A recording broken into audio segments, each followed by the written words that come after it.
마태복음 24장에서 27절입니다.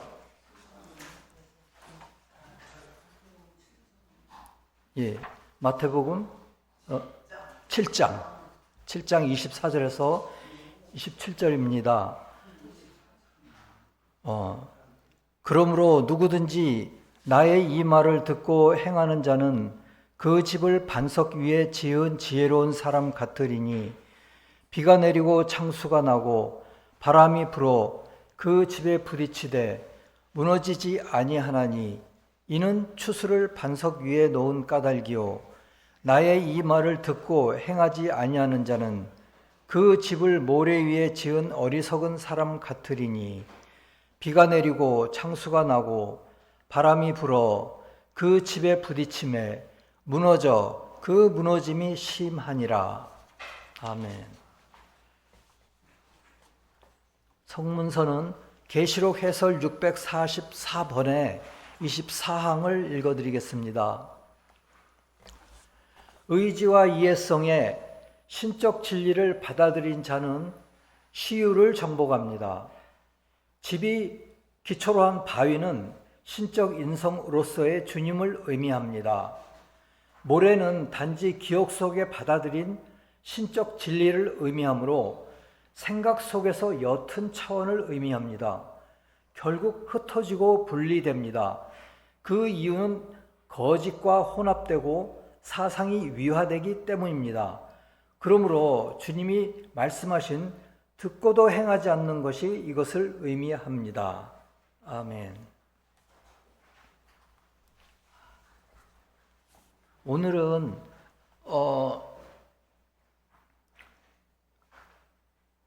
지난 그 주에 많은 폭풍우가 와서 어떤 나라에서는 집이 다 무너지고 많은 환난이 있었습니다. 그래서 오늘은 특별히 바위 위에 선 집에 관해서 말씀드리고자 합니다.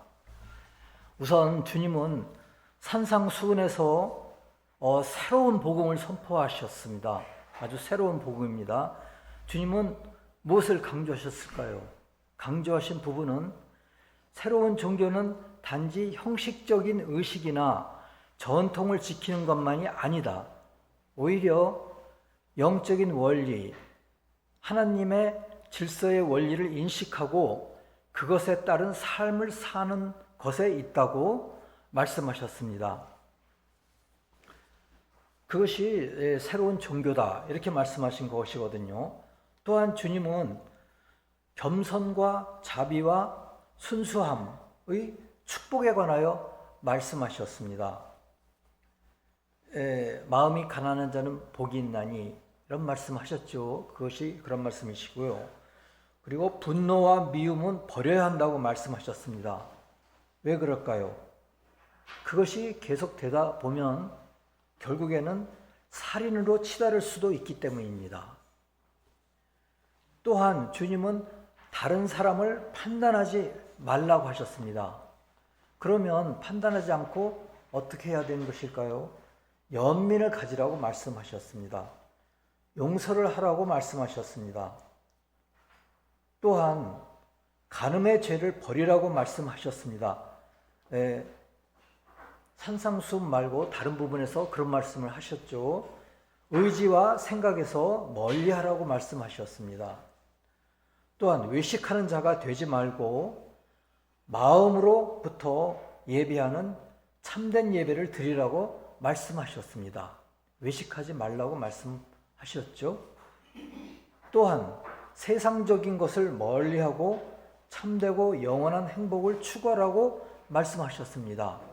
너희가 두 주인을 섬기지 못하리라 말씀하신 것이 바로 이런 말씀이십니다. 주님은 이러한 것들을 지키는 사람들에게 무엇을 약속하셨을까요? 주님의 보호를 약속하셨습니다. 주님의 섭리의 보호를 약속하셨습니다. 또한 나무는 그 열매를 보아 알 수 있다고 말씀하셨습니다. 심지어 열매 맺지 못하는 나무는 베어 버리라고까지 말씀하셨습니다. 주님은 우리 각자의 이웃에 대하여 우리가 얼마나 이웃 사랑의 열매를 맺는가에 따라서 판단하신다고 말씀하셨습니다. 그러면 마태복음 7장 24절에서 27절을 다시 한번 보겠습니다. 24절은 주님의 말을 듣고 행하는 자는 그 집을 반석 위에 지은 지혜로운 사람과 같다. 비가 내리고 창수가 나고 바람이 불어 그 집에 부딪히되 무너지지 아니하나니 이는 주 추를 반석 위에 놓은 까닭이요 나의 이 말을 듣고 행하지 아니하는 자는 그 집을 모래 위에 지은 어리석은 사람 같다 말씀하셨습니다. 그 모래는 아까 말씀드린 계시록 해설을 생각해 보시면 되겠습니다. 비가 내리고 창수가 나고 바람이 불어 그 집에 부딪힘에 무너져 그 무너짐이 심하니라. 그러니까 오늘 들어오시면서도 옆에 그림을 보셨는지 모르겠는데 그 그림에서 그 집은 반석 위에 높이 지었죠. 그래서 아무리 비가 들이치고 폭풍우가 몰려오고 파도가 높고 바람이 불어도 끄떡 없었습니다. 그리고 이 말씀에서 주님은 두 가지를 비교하셨죠. 현명한 자와 어리석은 사람의 차이. 그러면 그 차이의 가장 큰 것은 무엇이라고 주님이 말씀하셨죠? 행하라. 듣고 행하라는 것입니다. 하나님이 우리를 가르치시는 목적은 우리가 하나님의 말씀을 듣고 행하는 것입니다.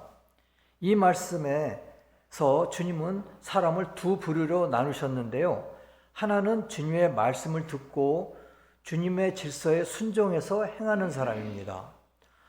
또 한 부류는 말씀을 듣기는 들어도 행하지 않는 사람입니다. 주님은 이 비유를 말씀하시면서 행함에 대해 강조하셨습니다. 행함에 대해 강조하셨습니다. 그런데 행하지 않는 자는 어리석은 자이고 그 모래 위에 집을 지은 사람이며 그 무너짐이 심하리라고 하셨습니다. 이번 주에 태풍이 휩쓸고 지나간 자리를 방송에서 보셨을 것입니다. 특히 해변가에 지은 집의 무너짐이 심했습니다. 바로 이와 같은 것입니다. 영적으로는. 주님은 모래 위에 지은 집과 반석 위에 지은 집을 비교하셨습니다. 그런데 우리 지금 이 땅 위에서 사람들은 영원히 살 집을 짓습니다. 아파트를 짓고 빌라를 짓고 또한 독채를 짓습니다. 그런데 이 집들이 영원한가요? 그렇지 않죠.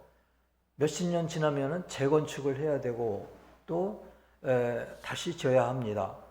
상징적으로는 이 집의 재료는 무엇일까요? 모래죠. 모래와 시멘트죠. 그런데 상징적으로는 진리입니다.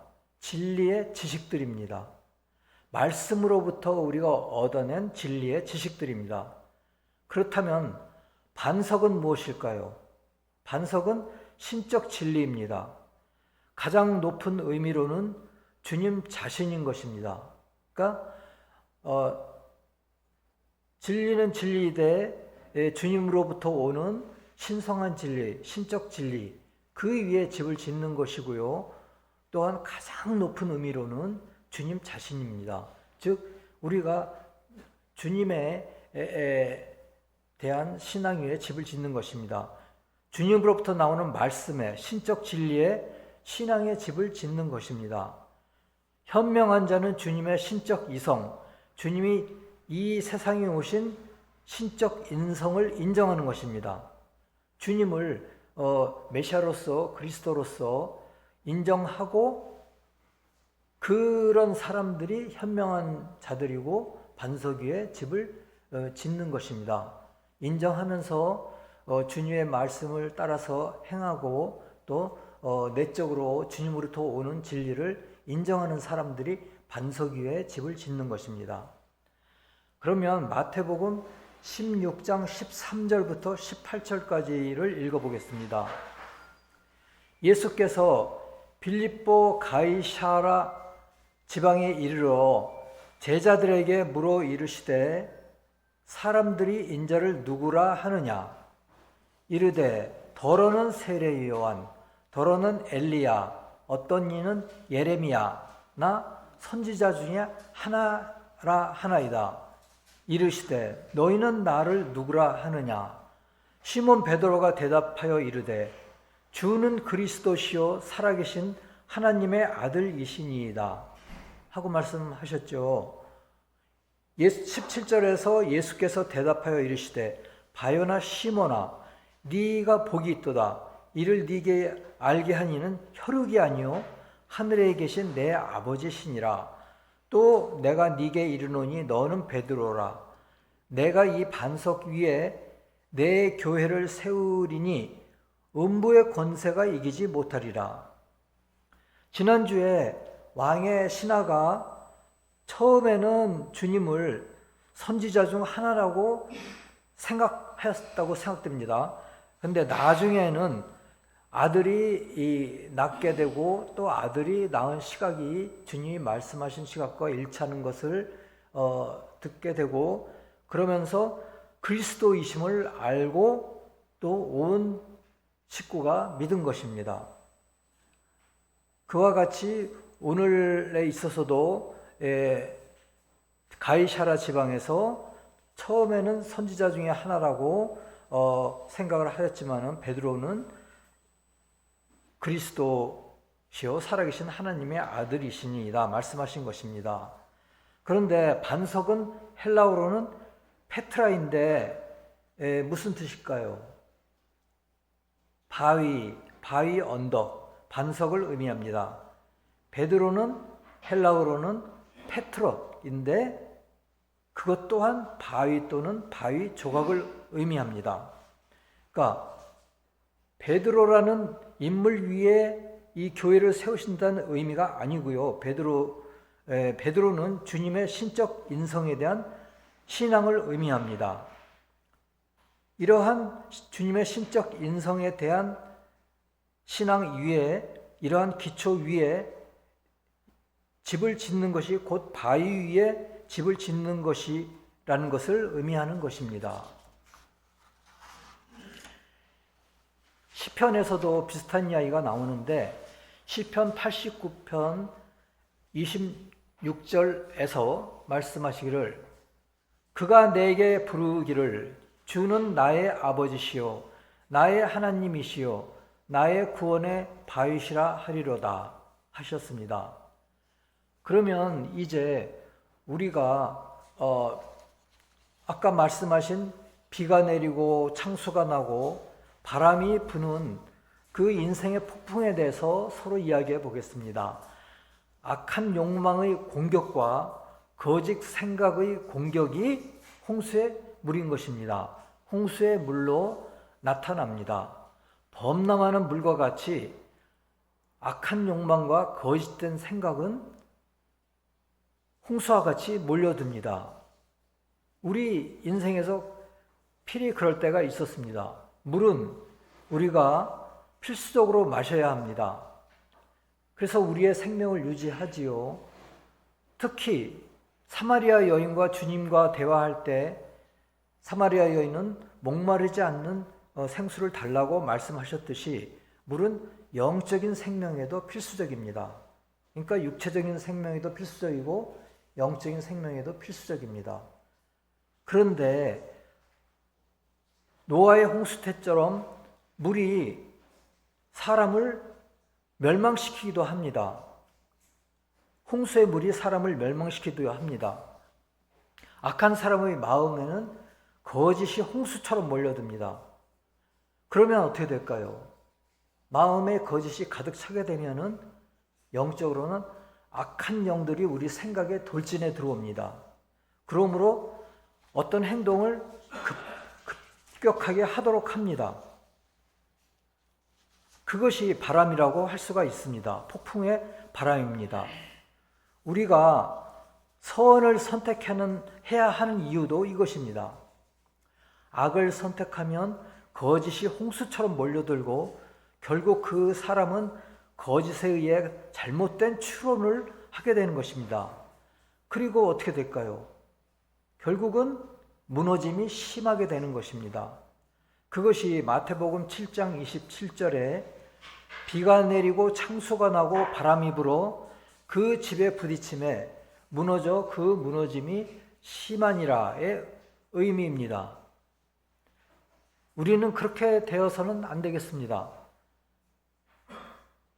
우리가 반석 위에 집을 지을 때 그때 우리는 다음 생에서 원하지 않는 삶을 살지 않게 되고 또 행복한 삶을 살게 되는 것입니다. 인생 여정에서 모든 사람은 풍랑을 맞게 됩니다. 우리는 육체적으로, 정신적으로, 자연적으로, 영적으로, 또 내적으로, 외적으로 커다란 시우를 겪게 됩니다. 또 돌이켜보면 겪었습니다. 그러나 주 예수 그리스도를 한 하나님으로 인정하는 신앙을 가지면 어떨까요? 신성한 진리를 알고 이해하고 믿고 행하면 어떨까요? 주님의 이러한 말씀을 듣고 행하면 어떻게 될까요? 그는 풍랑에서 살아남을 것입니다. 지옥의 문이 그를 넘보지 못할 것입니다. 우리도 이렇게 살아남아서 여기 앉아 있는 것입니다. 그리고 저도 이렇게 서 있는 것입니다. 그것을 주님께 감사합니다. 그러면 이제 그 아까 모래 위에 지은 집을 말씀드렸는데 그럼 그 모래에 대해서 자세히 한번 알아보겠습니다. 그 모래는 기억 안에서의 모래라고 할 수 있고요. 계시록에서 644번의 24항을 다시 한번 보겠습니다. 의지와 이해성에 신적 진리를 받아들인 자는 시유를 정복합니다. 집이 기초로 한 바위는 신적 인성으로서의 주님을 의미합니다. 모래는 단지 기억 속에 받아들인 신적 진리를 의미하므로 생각 속에서 옅은 차원을 의미합니다. 그러니까 기억 속에 받아들이기는 했어도 그것은 옅은 차원입니다. 우리 영혼에서 옅은 차원입니다. 그러면 이것을 어떻게 반석으로 만들까요? 이 옅은 차원의 모래는 결국은 흩어지고 분리됩니다. 그 이유는 거짓과 혼합되고 사상이 위화되기 때문입니다. 그러므로 주님이 말씀하신 듣고도 행하지 않은 것이 이것을 의미합니다. 듣고도 행하지 않는 사람들이 가지게 되는 진리는 모래와 같이 결국 이러한 운명을 맞게 되는 것입니다. 반대로 우리가 듣고 행한다면 어떻게 될까요? 선에 대한 사랑과 의지가 기억 속에 받아들인 진리와 합해서 그 진리가 응집되고 단단하게 굳어서 바위가 될 것입니다. 그 위에 우리가 집을 짓게 되는 것입니다. 사랑은 인간의 생명입니다. 의지와 사랑은 하나가 되어야 합니다. 또한 의지와 사랑과 또 기억 속의 진리는 하나가 되어야 합니다. 애정과 생각과 행동은 하나가 되어야 합니다. 그런데 이러할 때 선한 의지는 누구로부터 올까요? 주님으로부터 옵니다. 그리고 생각은 말씀의 진리로부터 옵니다. 그래서 이 둘이 하나가 되어 우리가 그것으로부터 행할 때 우리 집은 바위 위에 반석 위에 견고히 설 것입니다. 이것이 주님께서 말씀하신 베드로 너희 위에 새로운 교회를 지으라고 하는 의미입니다. 그러면 우리 지옥의 불길이 우리를 해치지 못할 것입니다. 이제 마지막으로 참된 기독교 766번을 읽어드리겠습니다. 주님은 우리 모두 각자에게 임재하십니다. 그분은 우리가 그분을 영접하도록 집요하게 압력을 가하십니다. 그러니까 우리가 모르지만은 우리가 주님을 영접하도록 집요하게 압력을 가하신다고 참된 기독교 766번에서는 말하고 있습니다. 우리가 그분을 영접할 때, 즉 그분을 우리 자신의 하나님, 창조주, 구속주, 구세주로 인정할 때 주님의 처음 오심은 새벽의 이른빛같이 일어납니다. 그때부터 우리는 영적인 문제에 대해 지적으로 깨달음을 얻고 더 깊고 깊은 지혜로 성장하기 시작합니다. 주님으로부터 이 지혜를 받으면서 우리는 아침을 지나 정오로 나아갑니다. 정오로 나아갑니다. 그 하루는 우리가 죽을 때까지, 노년기까지 계속됩니다. 그리고 나서 우리는 하늘에 계신 주님께로 갑니다. 이곳에서 우리는 늙어 죽었지만 우리 인생의 아침으로 다시 돌아오게 되고, 육체의 물리적인 세계에 있을 때 심어놓은 지혜의 기초가 자라나서 영원까지 번성하게 됩니다. 이것이 참된 기독교 766번에서 말씀하신 바입니다. 그래서 주님은 집요하게 우리에게 자신을 영접하라고 말씀하시는 것입니다. 자기 자신을 하나님, 창조주, 구sek주, 구속주, 구세주로 인정하라고 말씀하시는 것입니다. 그리고 주님으로부터 오는, 말씀으로부터 오는 진리를 받아들이고 행하기를 원하시는 것입니다. 우리가 처음 그 주님을 영접할 때 그런 순간이 다들 있으셨죠? 그때는 새벽의 이른빛같이 그러한 주님의 임재는 일어난다고 이야기하고 있습니다. 그리고 점점 영적인 문제에 대해 깨달음을 얻고 더 깊은 지혜로 성장한다고 합니다. 사실 그리고 이 지혜가 자란다고 합니다. 자라면서 우리가 지혜로 나아가게 되는데, 이러한 기초가 없으면 어떻게 되겠습니까? 다음 세상에서 자랄 것이 없습니다. 그러니까 우리가 지혜를 모으고 우리의 지식이 지혜가 되기 위해서는 행함과 사랑과 행함으로써 그 모래를 이렇게 붙여서 반석이 되는 것입니다. 그 반석 위에 우리가 서게 되는 것이기 때문에 주님은 처음에 주님을 영접하도록 집요하게 압력을 가하신다고 합니다. 그런데 오늘 설교에서 어떤 부분에서 주님의 음성을 느끼셨다면 주님을 영접하시기를 바랍니다. 오늘의 설교에서 그 적응점은 부디 악 대신 선을 선택합시다. 왜냐하면 거짓이 우리를 파괴하기 때문입니다. 사랑과 행함으로 우리 기억 안에 있는 진리의 모래를 응집시켜 바위를 만듭시다. 반석을 만듭시다. 우리 집을 지을 수 있는 반석을 만듭시다. 신앙의 집을 지을 수 있는 반석을 만듭시다. 그것이 우리가 다음 세상에서 키워나갈 지혜의 기초가 되는 것입니다. 그리고 신적 인성이신 주님을 인정하는 신앙을 가집시다. 즉 주님을 선지자 중에 하나다, 엘리야다, 예레미야다, 선지자 중에 하나로만 생각하지 마시고 주님은 그리스도시요 살아계신 하나님의 아들이시며 이 땅에 오시리라고 오래전부터 예언하신 그 메시아이심을 인정하고 그분의 말씀하시는 진리를 받아들여서 행하는 신앙을 가십시다. 그래서 우리에게 늘 집요하게 압력을 가하시는 주님을 영접하시기 바랍니다. 요한계시록에서도 그 말씀이 나오죠.